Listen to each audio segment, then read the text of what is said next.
Did you know that 70 to 80% of divorces are initiated by women? That's right. And if you're watching this video, chances are your wife hates you with the I love you, but I'm not in love with you. I need space, or maybe we should reconsider, or all of the above.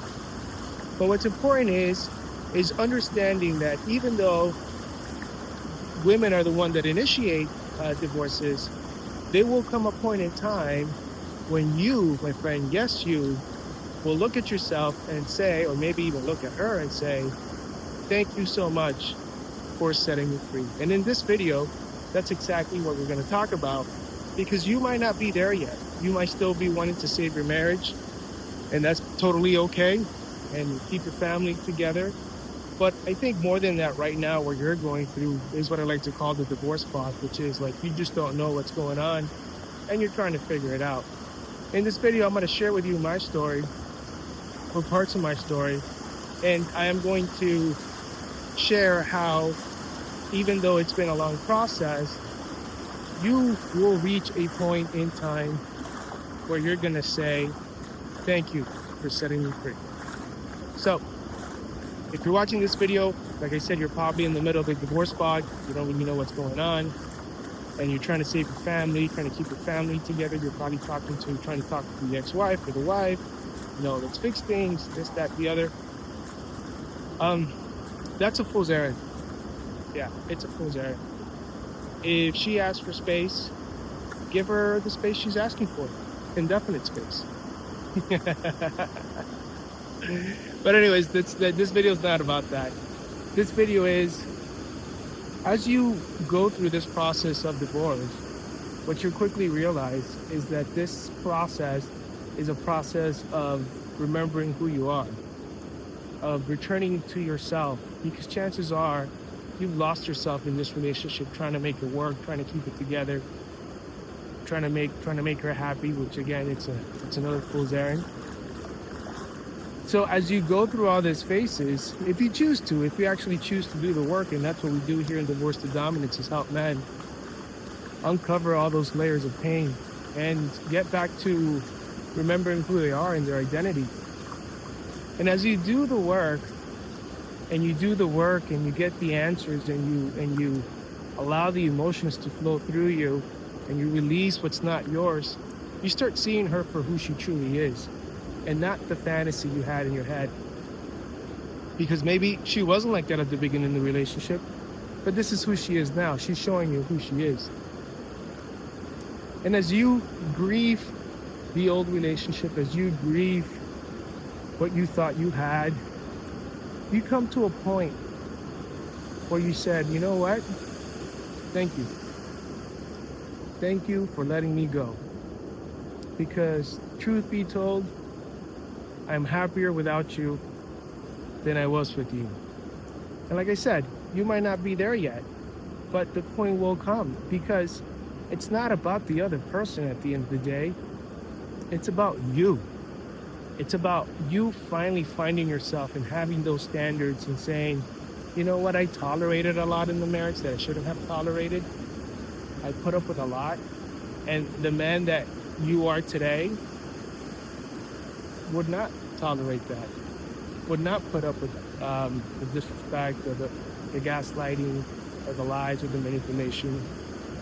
So even though the universe took someone away from you, quote unquote, what the universe gave you, God gave you, is you found you. You returned back to you.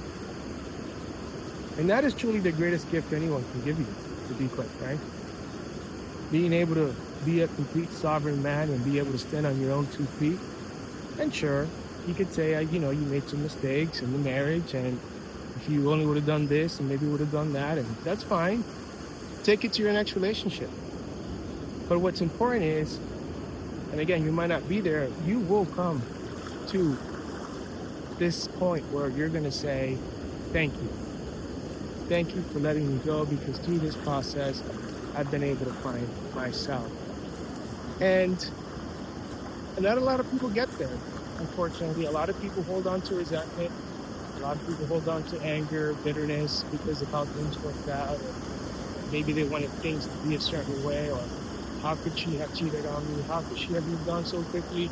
How could she do this to her family and the kids? It doesn't matter what she's doing or what she did or didn't do. What matters is you. Yep. What matters is you. The more you focus on her, the more you focus on how she acted, why she acted the way she acted, it's a distraction from you, from actually you doing the internal work necessary to ask yourself the questions: why did I put up with this? Why was I in a relationship that I wasn't really actually very satisfied with? Why did I not take action sooner or quicker? I know these are questions that I am asking myself, and I asked myself. And to me, the answer is it doesn't matter. It got to a point to where it got to it, and I got here. And the greatest gift that I got out of all this is remember who I am and returning to myself and standing in my own truth without trying to keep something together, without trying to keep this illusion of the family together, the wife and the kids. When the truth be told, I wasn't that happy in the marriage, if I'm being quite frank. But, you know, we build these fantasies in our heads and we want to hold on to these things because that's what society tells us. But if you say fuck what society tells you and you go on this journey of self-discovery, who you are and how to get to this point, the rewards are going to be extraordinary, just like this view. Look at this view. It's phenomenal. Let's look at the sun real quick. Bam. And at the end of the day, what matters is you, because your children need you. So you might not be there yet, buddy. You might be working through the pain, the confusion, in the middle of the divorce fog, working through the pain, trying to understand, reading books, buying courses, hiring coaches, trying to figure it out. There's nothing to figure out there. The only thing to figure out is in here. And the quicker you're able to find yourself, the quicker you're going to heal, the quicker you are going to be able to stand on your own 2 feet, and the quicker you're going to be a sovereign man. And ultimately, that's what this world needs. More sovereign men who stand in their own truth and aren't afraid to collide or be manipulated. And that is what God, the universe, is preparing us for. So, the day will come when you will give this woman thanks for the great lesson she has given you and taught you, which is the journey back to yourself. And there is no price. There is no money. There isn't enough money that anyone can give you that is worth this internal sense of freedom and joy. So be thankful for the process and for the journey. That's all I have for you guys today. Until next time, take care now.